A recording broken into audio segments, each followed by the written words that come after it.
मिदम जगत, तो सारा संसार स्नेह के रस्सी में बंधा हुआ। तो ऐसे मन में वे सोच रहे हैं और कभी फिर वे अदिति से प्रकट कहने लगे। कश्यप जी विचार कर रहे हैं कि हम तो सोच रहे थे कि धर्म के ग्लानि से दुखी है, अतिथियों का सत्कार ठीक से न कर पाई, इससे दुखी हो सकती है। यह समाज में कोई बहुत भारी कठिनाई उपस्थित हो गई है तो उससे दुखी है। लेकिन ये तो अपने पुत्रों के माया में पड़ करके दुखी हो रही है। ये तो अपने पुत्रों को स्नेह में पड़ करके दुखी हो रही है। और कश्यप जी विचार करने लगे कि इसको ज्ञान देना चाहिए। ये माया तो अज्ञान की वृत्ति है, अज्ञान के कारण एक माया में पड़ी है, तो इसको ज्ञान देना चाहिए। तो अब वे गीता का ज्ञान प्रारंभ कर रहे हैं। वे कहने लगे कि को देहो भौतिको नात्मा, अरे थोड़ा देह पर विचार करो, यह आत्मा नहीं है, अनात्मा। ये आत्मा से भिन्न है। आत्मा तो चेतन है, लेकिन शरीर तो जड़ है। तो को देहो भौतिको नात्मा, क्योंकि यह भौतिक है। भौतिक का अर्थ है कि भूत से बना है। पंच महाभूत बहुत प्रसिद्ध है। पृथ्वी या ऊपर से चले तो आकाश, वायु, अग्नि, जल और पृथ्वी, ये 5 भूत हैं और ये बहुत भारी मात्रा में है, तो इसलिए इनको महाभूत कहा जाता है। भूत मतलब जो हो गया है, जो सृष्ट है, और इसका परिमाण बहुत अधिक है, तो इसलिए इसको महाभूत कहते हैं। वो कह रहे हैं कि को देहो भौतिको, ये जो शरीर है तो ये तो भूत से बना है, पंच महाभूत से बना है। बड़ा प्रसिद्ध है चौपाई है, पंच रचित यह अधम शरीर। ये 5 महाभूत से, 5 पदार्थ से शरीर बना है और ये आत्मा से भिन्न है, ये अनात्मा है। और क्वचात्मा प्रकृति पर, और आत्मा प्रकृति का कार्य नहीं है।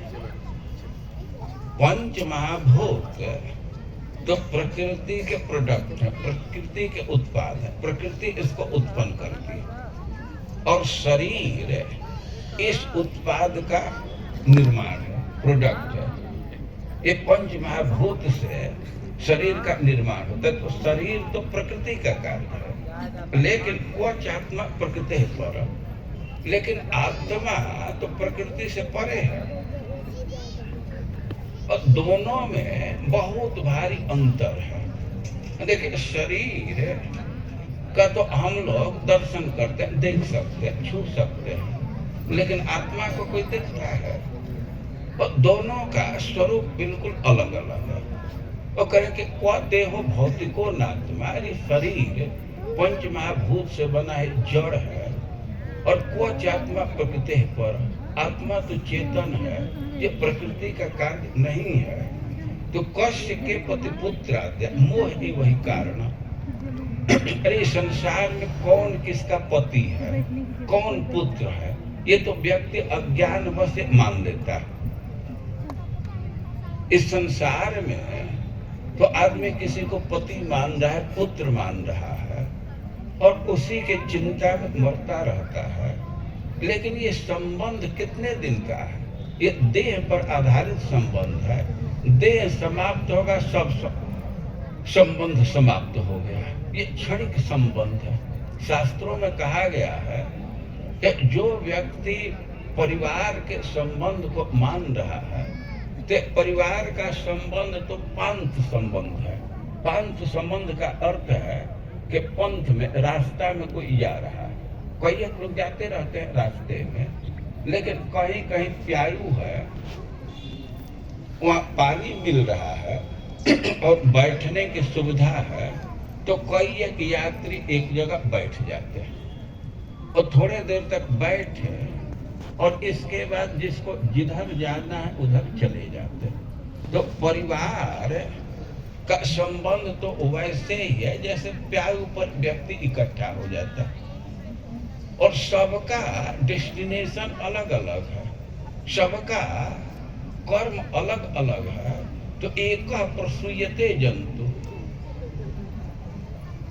व्यक्ति अकेला जन्म लिया है और मृत्यु के बाद अकेला जाएगा और बीच में जैसे प्याऊ पर बैठा है कोई, तो वैसे ही परिवार में इकट्ठा हो गया। तो कष्ट के प्रति पुत्र आते, आत्मा के लेवल पर देखा जाए तो आत्मा का किससे संबंध है? ये देह है तो दिख रहा है, आत्मा दिखता ही नहीं है, तो दोनों में संबंध कैसे होगा? आत्मा सूक्ष्म है तो कैसे संबंध होगा? व्यक्ति अज्ञान के कारण किसी शरीर को अपना संबंधी मान लेता है, क्योंकि मोह ही वही कारण। कोई व्यक्ति किसी को पुत्र मान रहा है, पति मान रहा है, या कोई दूसरा संबंध देख रहा है, तो इसके पीछे कारण है मोह, इसके पीछे कारण है अज्ञान। वह आत्मा के स्वरूप को नहीं समझ रहा है, तो इसी से किसी को पुत्र मानता है, किसी को पति मानता है, किसी को पत्नी मानता है। वास्तव में ये संबंध है नहीं। वो कश्यप जी देह और आत्मा के तत्व को समझा